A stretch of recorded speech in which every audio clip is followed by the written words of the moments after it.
The Biblical Times Podcast, writer and editor, Dr. Leora Ravid. Episode 16, The Social and Legal Laws Derived from the Creation Story. Hello to all our listeners, and thank you for joining us for another episode of the Biblical Times Podcast.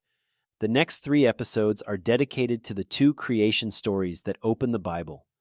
The first creation story with which the book of Genesis begins, and which we will discuss here, tells that God created the world in 6 days and sanctified the 7th day, because on it he rested from the work of creation.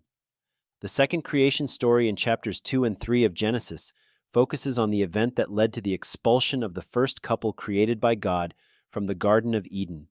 We will discuss this in the second episode. The third episode is a bonus episode.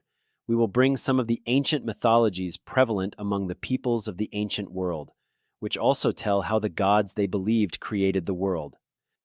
Before we dive into the 2 creation stories in the Bible, it's worth noting a fascinating phenomenon related to the subject at hand. In stores, one can easily find books dealing with the mythologies told by ancient peoples who lived thousands of years ago in Egypt, Greece, China, Japan, India, and almost everywhere in the world. The various mythologies deal with several common themes that we find in the creation stories in the Bible. The first of these is how the world was created. Another topic that repeats many times is why humans are endowed with knowledge that animals do not have. And finally, why humans are mortal while the gods live eternal lives. Let's start with 3 brief examples that are important for the rest of this episode. The ancient Egyptians had several creation stories. The most well-known tells that before creation, the universe was a dark abyss flooded with water on all sides called Nun. From within the abyss of the Nun suddenly emerged a tiny mound of sand on which stood a small bird that was the god Atum, who was the head of the gods in the Egyptian pantheon. The bird, or the god Atum, had one eye that looked out over the abyss from which it had emerged, and what he saw filled its heart with a sense of great sadness and loneliness. To dispel his loneliness, Atum created Shu, who became the god of air or wind, and Tefnut, who became the goddess of moisture. Shu and Tefnut mated and gave birth to Geb, who became the earth, and Nut, who became the sky, and these 2 gave birth to the next generation of gods. And so gradually, the gods who were the offspring of Atum multiplied and created the sun and moon and stars and all the animals, and finally they created humans as well. The people living in Babylon and Assyria in present-day Iraq left behind a composition named Enuma Elish. The Enuma Elish tells us that before creation, the universe was flooded with fresh water and salt water.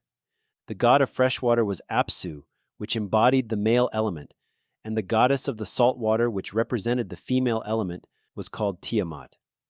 The creation began when the fresh water and salt water mixed. From this mixture, the first gods were created, and they also rushed to mate and give birth to the next generation of gods. The people who lived in present-day China said that the creator was a giant god named Pangu, whose tall stature pushed the heavens upward and the earth downward. When Pangu died, his breath became winds and clouds, his voice became thunder, his left eye became the sun, and his right eye became the moon. The rest of his body became plants, rivers, metals, and other elements that make up the universe. The 3 brief examples we have brought are only 3 out of hundreds of fascinating and imaginative myths that tell in different words the same story, that in the beginning of days, the universe in which we live did not exist, and that the gods, in whom each nation believed, created the world.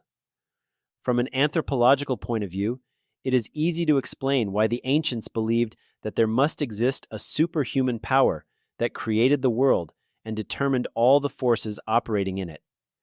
The ancients noticed that the sun rises every morning from the east, and during the day it crosses the sky until it reaches the edge of the west, and then it sets.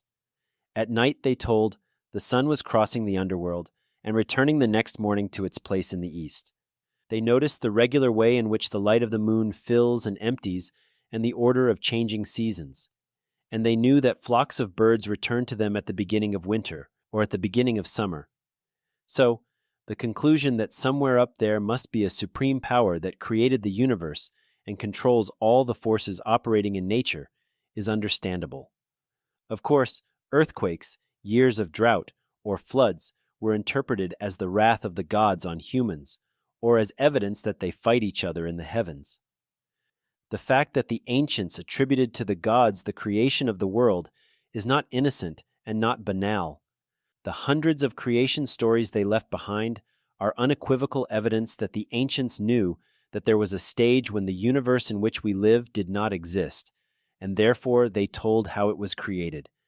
We do not know how they knew this, but the intensive preoccupation with the question of how the world was created proves that, like the best astrophysicists living today, they too knew it. But while today's scientists are equipped with giant telescopes and sophisticated computers, and base their answers on calculations and measurements, the ancients said that the gods whom they believed were the ones who created the universe.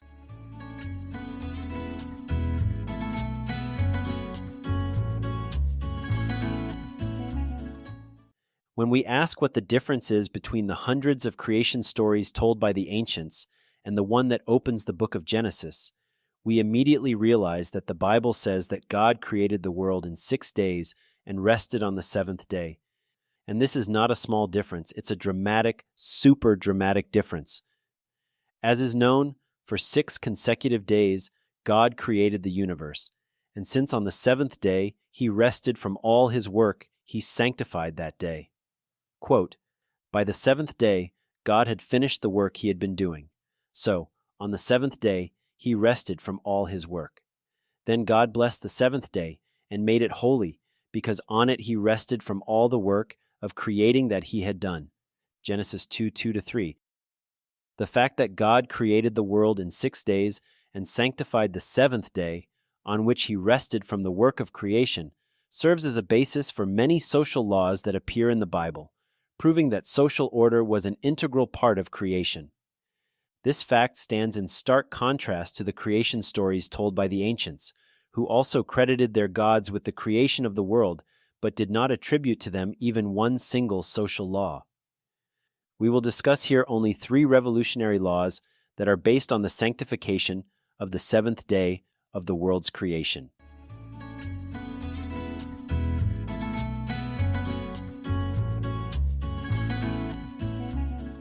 The economic lives of the people who lived until almost 200 years ago were based solely on manual labor.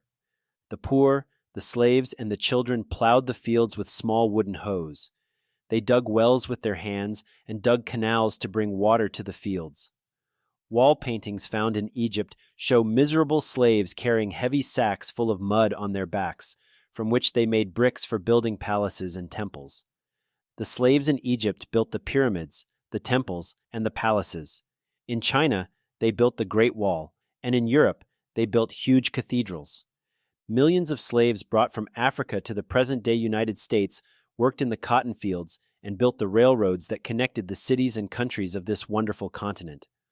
All studies support the claim that slaves and the poor and children worked day after day until they died at the age of 30 or 35 from exhaustion, diseases, and premature old age.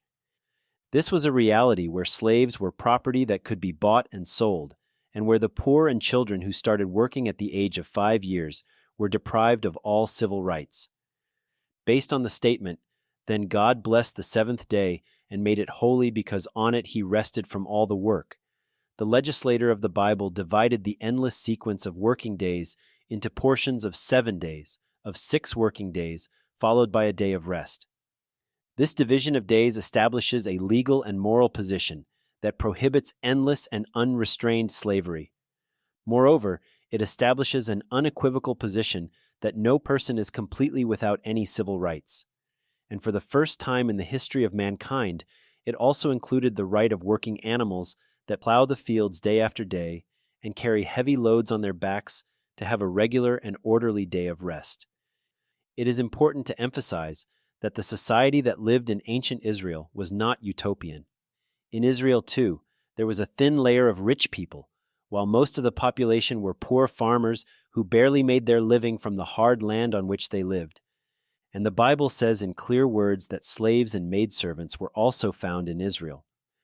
Considering this reality, establishing a day of rest at the end of 6 working days is a legal revolution, the likes of which the ancient world did not know. Let's see how things work. According to what is told in the book of Exodus, the children of Israel were slaves to Pharaoh in Egypt, and God freed them from their slavery and brought them to freedom. The book of Exodus tells that 3 months after their exodus from Egypt, the walkers arrived at the foot of God's mountain, whose location no one knows, and their God revealed himself to his people in a mighty vision of fire and lightning and sounds of thunder like trumpets. During this sublime event, God gave the children of Israel the 10 Commandments, as is told in chapter 20 of the book of Exodus. The first and the most important commandment is the command to believe only in the God of Israel and in no other God besides him. But before God gave the second commandment, he said, "Remember the Sabbath day by keeping it holy. 6 days you shall labor and do all your work, but the 7th day is a Sabbath to the Lord your God. On it you shall not do any work." These words, based on God resting on the 7th day of creation, serve as the basis for the second most important commandment. Quote, "Neither you, nor your son or daughter, nor your male or female servant, nor your animals, nor any foreigner residing in your towns. For in 6 days the Lord made the heavens and the earth, the sea, and all that is in them, but he rested on the 7th day. Therefore the Lord blessed the Sabbath day and made it holy." Exodus 28-11. Chapter 5 in the book of Deuteronomy repeats this law in more detail.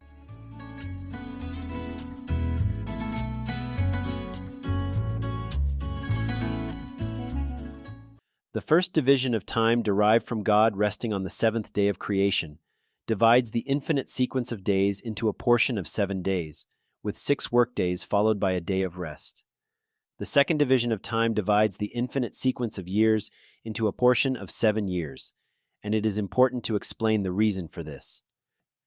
The ancient society was mostly an agricultural society of simple farmers whose plot of land that supported them and their families were the most important economic asset they had. An economy which is based on agriculture is very vulnerable. 1 year of drought, 1 flood, and 1 locust plague is enough to impoverish the farmer. This was the case in ancient times and is largely the same today.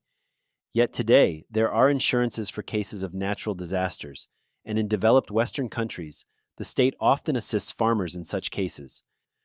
In the ancient world, there were no insurance companies, and the state did not support farmers who became impoverished due to a natural disaster or other economic crisis. A farmer who was forced to take a loan to get out of the crisis entered heavy debts that he often was unable to repay. In such a case, he had to mortgage his land to the person from whom he took the loan. If mortgaging the land was not enough, then to pay his debt, he and his wife and children had to work for the lender. In practice, such a farmer became a slave, or a forced laborer, of the lender. This miserable situation is described in the book of Exodus chapter 22, 24-26, and in the book of Nehemiah 5, 1-5. It also largely tells the history of Europe and England in the Middle Ages. Based on the creation story, the legislator established a law in which the man would pay his debt for 6 consecutive years of work for the man from whom he took a loan, but in the 7th year he will go free. Quote, "If you buy a Hebrew servant, he is to serve you for 6 years, but in the 7th year he shall go free, without paying anything. If he comes alone, he is to go free alone, but if he has a wife when he comes, she is to go with him. If his master gives him a wife and she bears him sons or daughters, the woman and her children shall belong to her master, and only the man shall go free." Exodus 21, 2-4, and also in the book of Deuteronomy 15, 12-18. The law we read refers to a Hebrew slave, and this must be explained. According to the Bible, from the day God freed the children of Israel from their slavery in Egypt, they are free people. For this reason, the first part of the law relates to a free man who has been reduced to the status of a slave. He and his wife had to pay their debt in 6 years of labor, but in the 7th year, they were set free. Here it is important to note that if one of their relatives paid the debt, they could go free earlier. The second part of the law refers to a situation where the master for whom that poor farmer worked married him to a wife. The fact that she did not go free with him proves that she belonged to the class of slaves who were not of the children of Israel. Therefore, Like all slaves, she and her children were the property of the master to whom she belonged, as was customary throughout the world. Here it is important to add that the legislator was sensitive to the problematic nature of separating the man from his wife and children and gave him the option to stay with the master, but in the status of a slave. Exodus 21, 5-6.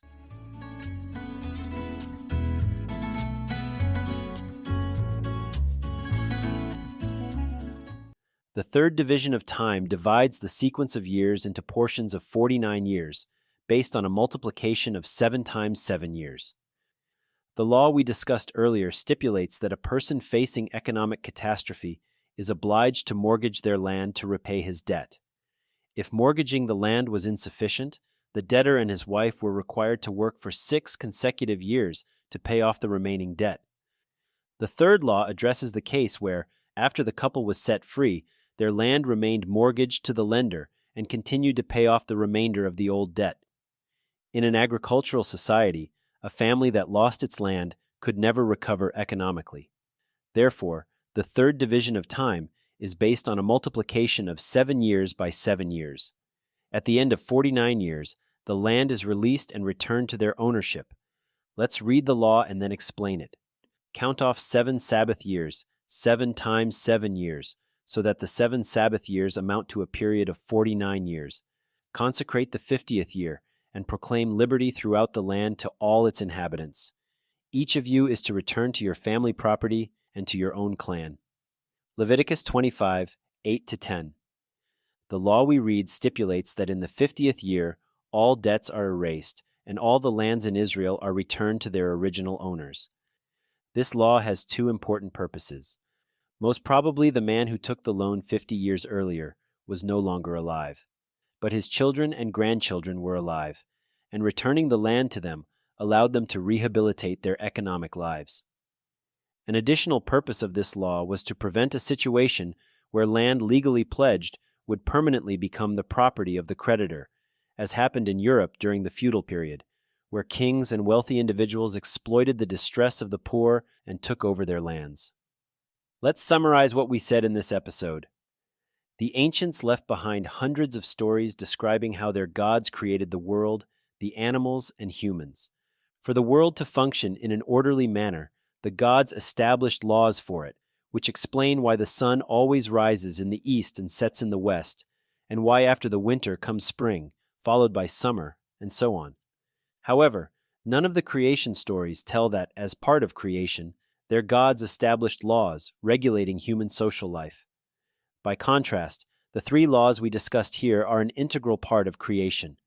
The division of the infinite sequence of days into units of 7 days, 6 working days followed by a day of rest that obligates all humans and the animals that worked alongside them, is because God sanctified the 7th day of the creation. The second law, which states that a person who falls into debt will pay his debt through 6 consecutive years of work, and in the 7th year he will be set free, is an extension of the law sanctifying the 7th day as a day of rest. The third law, which says, count off 7 Sabbath years, 7 times 7 years, is the final extension. This law refers to a situation where a person who fell into debt was set free, but to pay off the remainder of his debt, his land remained pledged. If that person's debt is not paid off earlier, then in the 50th year, the land will return to him or his sons. As we said before, the 3 laws we discussed in this episode are only 3 out of dozens of additional laws scattered throughout the Bible, which were gradually made known to the Israelites. All the laws are one integral part of the laws God established for the universe and humans He created. The purpose of these laws was to create a just society where everyone is equal before the law. God aimed to create a society that restrains the power of the strong, a society that shows compassion towards the poor, slaves, children, and work animals.